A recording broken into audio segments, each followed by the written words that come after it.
हमारे नेता ने आपने देखा होगा कि विगत चुनाव में, जो पहले के आप चुनाव देखेंगे विधानसभा का, उसमें हमारे नेता ने अपने नीतियों से, सिद्धांतों से अगर समझौता कर लिया होता तो आज कब के वो भारत सरकार में मंत्री होते और शायद हम लोग भी मंत्री और विधायक होते। और खास करके जदयू के खिलाफ हम लोग अकेले चुनाव लड़ेंगे और मजबूती से पार्टी चुनाव लड़ी और पूरे बिहार ने देखा। यही कारण है कि आने वाले उपचुनाव में जो कुंडली का भी आप परिणाम देखेंगे, आपने मोकामा का परिणाम देखा है, गोपालगंज का देखा है, गोपालगंज में भी भाजपा का प्रत्याशी जीता। मोकामा विधानसभा में जो मत प्रतिशत आया है जी, हम जीत हार पर नहीं जाएंगे, जो मत प्रतिशत आप देखेंगे तो राजद का जो मत पहले, इससे पहले भी चुनाव में आया है, उससे मात्र 1 से 1,500 मत का फासला हुआ है। तो 1 से 1,500 मत बढ़ना तो जदयू का इसका मतलब मत है ही नहीं। कुमार पारस का बयान है, उनसे पूछा गया कि एनडीए में चिराग पासवान की एंट्री हो रही है, उन्होंने कहा जंगल में शेर भी रहता है, भालू भी रहता है। आप ही बता दीजिए सर, एनडीए में शेर कौन है, भालू कौन है? लोक जनशक्ति पार्टी रामविलास के सुप्रीमो चिराग पासवान कल सड़क पर उतर रहे हैं और बिहार के मुख्यमंत्री नीतीश कुमार को एक बार फिर आक्रामक तरीके से घेरने की कोशिश होगी। आरा में कई हत्याएं हुई हैं, आंकड़े बताते हैं 9 दिनों में 9 हत्याएं, और इसके खिलाफ कल चिराग पासवान और उनकी पार्टी के बड़े बड़े नेता, पार्टी के कार्यकर्ता आरा की सड़कों पर होंगे, पदयात्रा कर रहे हैं चिराग पासवान। और इसको लेकर हम बातचीत करेंगे। हमारे साथ लोक जनशक्ति पार्टी रामविलास के संसदीय बोर्ड के अध्यक्ष हुलास पांडे हैं। सर, एक बार फिर आक्रामक रुख अख्तियार किया है आपकी पार्टी ने, आप लोगों ने, और आरा में जो घटनाएं घटी हैं उसके खिलाफ अब आप लोग सड़क पर उतरने जा रहे हैं, कल पदयात्रा होने जा रही है। निश्चित तौर पे कल 17 तारीख को हमारे पार्टी के आदरणीय राष्ट्रीय अध्यक्ष लोक जनशक्ति पार्टी रामविलास के सभी पदाधिकारी और जिला स्तर के सभी हमारे कार्यकर्ता साथी भोजपुर जिला में लगातार 9 दिन में 9 हत्या के विरुद्ध पद यात्रा करेंगे। और पद यात्रा के साथ ही साथ हम लोग वहाँ के जिलाधिकारी को ज्ञापन भी सौंपेंगे। जैसा कि आप जानते हैं कि भोजपुर जिला में लगातार हत्याओं का दौर जारी है। ऐसी परिस्थिति में हमारी पार्टी लोक जनशक्ति पार्टी रामविलास चाहती है कि भोजपुर वासियों के दर्द को और उनका जो सम्मान कम हो रहा है उनका, अब आज के डेट में यूं कहें कि अगर भोजपुर जिला का कोई नौजवान अगर पटना में आकर किराए का मकान ढूंढेगा तो कोई शायद उसको किराए का मकान देना पसंद नहीं करेगा। जो वहाँ का माहौल बना, जो परिस्थिति बनी है, संदेह के नज़र से भोजपुर के नौजवानों को देखा जाएगा। तो इसके लिए जिम्मेवार कौन है, इसके लिए जवाबदेह कौन है? ये पूरी तरह से प्रशासन फेल है, वहाँ पुलिस का कोई मतलब नहीं है। जैसा कि पूर्व में ही हमारे राष्ट्रीय अध्यक्ष आदरणीय चिराग पासवान जी ने कहा कि बिहार में जो ये सत्ता का परिवर्तन हुआ, जो गठबंधन नए सिरे से बना, उसके बाद पुलिस का कोई मतलब नहीं रह गया, अपराधी बेलगाम हो गए हैं, उनके अंदर कोई प्रशासन का भय नहीं है और कहीं ना कहीं सत्ता का संरक्षण उनको प्राप्त नहीं। लेकिन ये ठीक है कि वहाँ हत्याएं हुई हैं, इसलिए आप लोग पदयात्रा करने जा रहे हैं, लेकिन जो साफ तौर पर दिख रहा है, जो बातें समझ में आती है और जो जानकारी है, नीतीश कुमार के खिलाफ एक पूरी तरह से प्लान है पार्टी का और आक्रामक तरीके से उनको घेरना है। उनकी नीतियों पर आपकी पार्टी लगातार सवाल उठाती रही है, लेकिन ये हमले और तेज होंगे आने वाले दिनों में। और खबर यह भी है कि इसके सूत्रधार हुलास पांडे हैं और कल उस प्लान का आगाज होने जा रहा है। नहीं, सूत्रधार की बात नहीं है। देखिए, हम लोग किसी का विरोध नहीं, व्यक्तिगत हम लोग किसी का, हमारे राष्ट्रीय अध्यक्ष जी हमेशा कहते हैं कि माननीय मुख्यमंत्री नीतीश कुमार जी की नीतियों का हम लोग विरोध करते हैं जी। और हम भोजपुर ही नहीं, पूरे बिहार की आम आवाम जो जनता है, जो उनका दुख दर्द है, जो उनकी स्थिति है, उससे हम लोग सरकार को, और चाहे केंद्र की सरकार हो या महामहिम को भी हम लोग अवगत कराते रहते हैं। अब ये बताइए कि अपने आप में एक ऐसी विकट परिस्थिति है कि 9 दिनों में 9 हत्या कर दी जाती है। हद तो तब हो गया कि जब एक व्यवसायी जो वहां गुप्ता जी, जिनका हत्या अपहरण करके बीच बाजार से सरेआम दिन में उठाकर अपहरण करके हत्या कर दिया जाता है, 2 दिन बाद शव को कहीं और फेंक दिया जाता है। और इसके बाद उस शोकाकुल परिवार से मिलने के लिए हम स्वयं जा रहे थे। अभी आरा जिला में हम कायम नगर पार किए ही थे कि धनुपुरा के बाद एक धनुपुरा के पास मेन सड़क पर, मुख्य मार्ग पर एक युवक की गोली मार के हत्या कर दी जाती है। वहां पहुंचते हैं तो शव पड़ा हुआ है। हम वहां से एसपी साहब को फोन करते हैं कि भैया यहाँ पे शव पड़ा हुआ है, आप कहाँ हैं? तो एक दिन दहाड़े मुख्य सड़क पर हत्या होता है, रिटायर्ड शिक्षक की हत्या होती है, दलित महिला की हत्या होती है, हमारे पार्टी के पदाधिकारी और कोरी पंचायत के पूर्व मुखिया बम पासवान के पुत्र की हत्या से ये हत्याओं का दौर का शुरुआत हुआ था। और तब हमारे पार्टी के जिला अध्यक्ष और जिला के पदाधिकारी शिष्टमंडल बनाकर जाकर भोजपुर पुलिस से और एसपी से खास करके वहां मिले थे और उन्होंने उनसे निवेदन किया था, आग्रह किया था या ज्ञापन दिया था, सुझाव दिया था कि भाई ये जो हत्या हुई है इस पर आप कठोर कार्रवाई करिए ताकि आगे से प्रशासन का भय अपराधियों में रहे। प्रशासन सोई रही। अगले दिन दूसरा हत्या, उसके अगले दिन तीसरा हत्या, फिर चौथा हत्या, फिर 5वां हत्या, कोई बचा नहीं है। रिटायर्ड शिक्षक की हत्या कर दी जाती है, व्यापारी की हत्या कर दी जाती है, युवक की हत्या कर दी जाती है, दाल मिल मालिक की हत्या कर दी जाती है, महिला की हत्या कर दी जाती है। कोई सुरक्षित नहीं है कोई। और ये सिर्फ भोजपुर का मामला नहीं है, ये सिर्फ आरा का मामला नहीं है। अब बगल में सिवान को देख लीजिए जी। सिवान में तो दूसरा खेल फिर से चालू हो गया, खुलेआम वहां पे दूसरा खेल चालू हो गया है।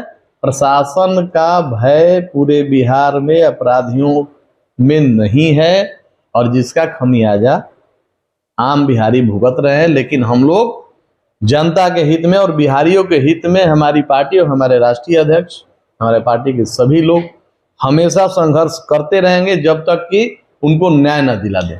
कुछ और विशुद्ध राजनीतिक सवालों को लौटते हैं। कुढ़नी विधानसभा उपचुनाव मामला बड़ा दिलचस्प हो गया है और आप लोगों को मजा खूब आ रहा है। ये समझ में बात आती है, नीतीश कुमार से सीधी लड़ाई हो गई है। गोपालगंज और मोकामा वाला मामला नहीं है, यहाँ आरजेडी के उम्मीदवार नहीं है, यहाँ जेडीयू के उम्मीदवार हैं और जाहिर तौर पर आप भी बीजेपी के लिए बैटिंग कर रहे हैं। तो लड़ाई आप लोगों की नीतीश कुमार से है, क्या प्लानिंग है और कितनी मुश्किल या कितनी आसान इस लड़ाई को देख रहे हैं? देखिए मिश्रा जी, अभी तो कुढ़नी के जो भी मतदाता हैं उनसे हम लोग अपील करेंगे अपने पार्टी के तरफ से, हमारे राष्ट्रीय अध्यक्ष जी के तरफ से भी, और वहाँ भाजपा के प्रत्याशी की जीत सुनिश्चित हो, ये हम लोगों का भी दायित्व है। चूंकि जदयू का प्रत्याशी मैदान में है और एक ऐसा प्रत्याशी मैदान में है जिनके निजी जीवनों पर भी बहुत सारा वीडियो वायरल हो रहा है।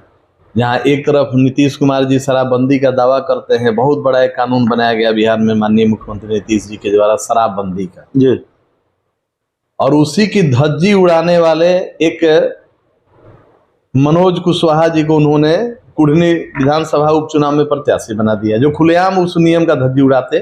कई एक वीडियो वायरल हुआ है, आप लोग भी देखे होंगे, देख भी सकते हैं। तो ये मजाक नहीं तो और क्या है कि जहां एक तरफ शराबबंदी कानून बनाते हैं और दूसरी तरफ कुढ़नी विधानसभा उपचुनाव में ऐसे प्रत्याशी को उतारते हैं जो खुद उस कानून का पालन नहीं करते हैं। तो जनता के साथ आप मजाक करेंगे तो जनता तो उसका जवाब देगी ना। कुढ़नी विधानसभा उपचुनाव में इसका जवाब जनता उनको दे देगी। लेकिन बहुत मजबूत फैक्टर के रूप में उभरे हैं 2 उपचुनावों में चिराग पासवान, ये मोकामा में और गोपालगंज में लोगों ने देखा है। ये हम नहीं कर रहे हैं, भारतीय जनता पार्टी ने भी चिराग पासवान को क्रेडिट दिया, महागठबंधन ने भी क्रेडिट दिया और महागठबंधन ने कहा, हिंदुस्तानी आवाम मोर्चा है, महागठबंधन की सहयोगी दल है, उसकी तरफ से कहा गया कि जो वोट बीजेपी को मिले मोकामा में, वो वोट चिराग पासवान के रोड शो की वजह से मिले, उनकी वजह से मिले हैं। तो जाहिर तौर पर चिराग पासवान की तरफ बीजेपी बड़े उम्मीद भरी निगाहों से देख रही है।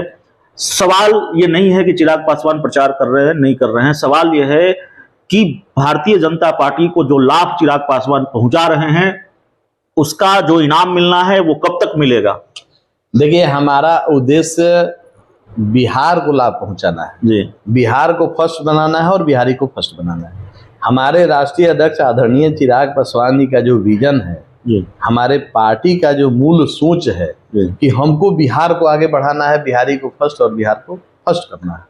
अब इसमें हम सत्ता के लिए किसी से समझौता कभी नहीं किया। जी हमारे नेता ने, आपने देखा होगा कि विगत चुनाव में जो पहले के आप चुनाव देखेंगे विधानसभा का, उसमें हमारे नेता ने अपने नीतियों से, सिद्धांतों से अगर समझौता कर लिया होता तो आज कब के वो भारत सरकार में मंत्री होते और शायद हम लोग भी मंत्री और विधायक होते। जी लेकिन जहां बात आ गई 7 निश्चय योजना की, वहां हमारे राष्ट्रीय अध्यक्ष आदरणीय चिराग पासवान जी ने कहा कि ये 7 निश्चय जो योजना है, इसमें लूट का ये अंबार भरा हुआ है, इसमें बहुत सारा भ्रष्टाचार हुआ है, इसके जगह पर बिहार फर्स्ट और बिहारी फर्स्ट जो हमारा विजन है उसको शामिल किया जाए। बात नहीं बनी। नीतीश कुमार जी को, माननीय मुख्यमंत्री जी को ये एक्सेप्टेबल नहीं था। जी बात नहीं बनी तो अब हमारे पार्टी ने, हमारे राष्ट्रीय अध्यक्ष ने, हमारे पार्टी के नेताओं ने, हम सब ने मिलकर निर्णय किया कि हम लोग बिहार के लिए अपने आप को भी अगर झोंकना होगा, जो भी त्याग करना होगा हम लोग करेंगे और अकेले अपने दम पर चुनाव लड़ेंगे। और खास करके जदयू के खिलाफ हम लोग अकेले चुनाव लड़ेंगे और मजबूती से पार्टी चुनाव लड़ी। और पूरे बिहार ने देखा कि लगातार सत्ता में बने रहने के बावजूद, मुख्यमंत्री बने रहने के बावजूद, जो विगत चुनाव में, विधानसभा के चुनाव में जो परिणाम आया, जनता ने माननीय मुख्यमंत्री जी को मैंडेट नहीं दिया था, नीतीश कुमार जी को। जी भाजपा ने फिर से पुनः उनको कुर्सी पर बैठा दिया, मुख्यमंत्री बना दिया, वो अलग मामला है। और फिर कौन सा नीति और कौन सा सिद्धांत फिर उनको समझ में आ गया, तेजस्वी यादव में कौन सी अचानक खूबी दिख गई कि फिर से गठबंधन बदल के और फिर से तेजस्वी जी के साथ सरकार बना लिए और मुख्यमंत्री बने हुए हैं। ये हमारे समझ से परे है। ये जनता के और बिहार के हित में ये समझौता नहीं है और ये बिहार की जनता समझ चुकी है। और यही कारण है कि आने वाले उपचुनाव में जो कुंडली का भी आप परिणाम देखेंगे, आपने मोकामा का परिणाम देखा है, गोपालगंज का देखा है, गोपालगंज में भी भाजपा का प्रत्याशी जीता। मोकामा विधानसभा में जो मत प्रतिशत आया है, जी हम जीत हार पर नहीं जाएंगे, जो मत प्रतिशत आप देखेंगे तो राजद का जो मत पहले, इससे पहले भी चुनाव में आया है, उससे मात्र 1 से 1.5 हजार मत का फासला हुआ है। तो 1 से 1.5 मत बढ़ना तो जदयू का इसका मतलब मत है ही नहीं। तो जनता के हित का आप ध्यान नहीं रखेंगे तो जनता आपके हित का ध्यान नहीं एक आखिरी सवाल है सर, भारतीय जनता पार्टी जितना भरोसा चिराग पासवान पर कर रही है, भारतीय जनता पार्टी जितना भाव चिराग पासवान को दे रही है, एक दूसरे खेमे में बेचैनी है, राष्ट्रीय लोक जनशक्ति पार्टी के खेमे में बेचैनी है। और एक बयान राष्ट्रीय लोक जनशक्ति पार्टी की तरफ से, और आपसे ये सवाल इसलिए भी उस बयान को लेकर क्योंकि ये राष्ट्रीय लोक जनशक्ति पार्टी के राष्ट्रीय अध्यक्ष और चिराग पासवान के चाचा का बयान है, पशुपति कुमार पारस का बयान है। उनसे पूछा गया कि एनडीए में चिराग पासवान की एंट्री हो रही है, उन्होंने कहा जंगल में शेर भी रहता है, भालू भी रहता है। आप ही बता दीजिए सर, एनडीए में शेर कौन है, भालू कौन है? देखिए, अब शेर भालू की चर्चा अपने जगह पर है। अब चाचा जी ने कब किस परिप्रेक्ष्य में क्या बोला है तो उस पर हम नहीं जाएंगे। लेकिन जहां तक हमारे नेता आदरणीय चिराग पासवान ने किया जी, तो साफ शब्दों में बिहार के हितों का ध्यान रखते हुए उन्होंने कोई भी कदम उठाया है, पहले भी त्याग भी उन्होंने किया है।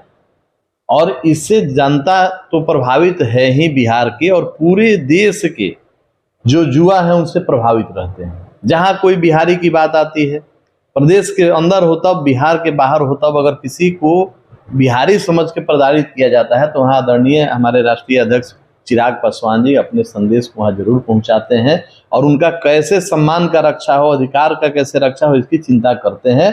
तो आज बिहारियों में राष्ट्रीय अध्यक्ष आदरणीय चिराग पासवान जी के प्रति जो लगाव है, ये आपने मोकामा के उपचुनाव में भी देखा है, गोपालगंज में भी देखा है, कल आरा में भी देखेंगे। और पूरे आशीर्वाद यात्रा के दौरान तो पूरा बिहार आप लोगों ने घुमा है, कम से कम साथ में आप सबों ने देखा है। जहां एक तरफ दूसरे पार्टी के नेताओं से जनता की दूरी बनी हुई, वहीं एक तरफ हमारे राष्ट्रीय अध्यक्ष आदरणीय चिराग पासवान जी से मिलने के लिए, हमारे दल में जुड़ने के लिए युवाओं में एक अजब सा उत्साह उमड़ा है। और इस बात को भाजपा के नेता अच्छी तरह समझते हैं कि जमीनी स्तर पर जो जनता है वो आदरणीय चिराग पासवान जी का बात का ध्यान रखती है, उनसे उम्मीद रखती है।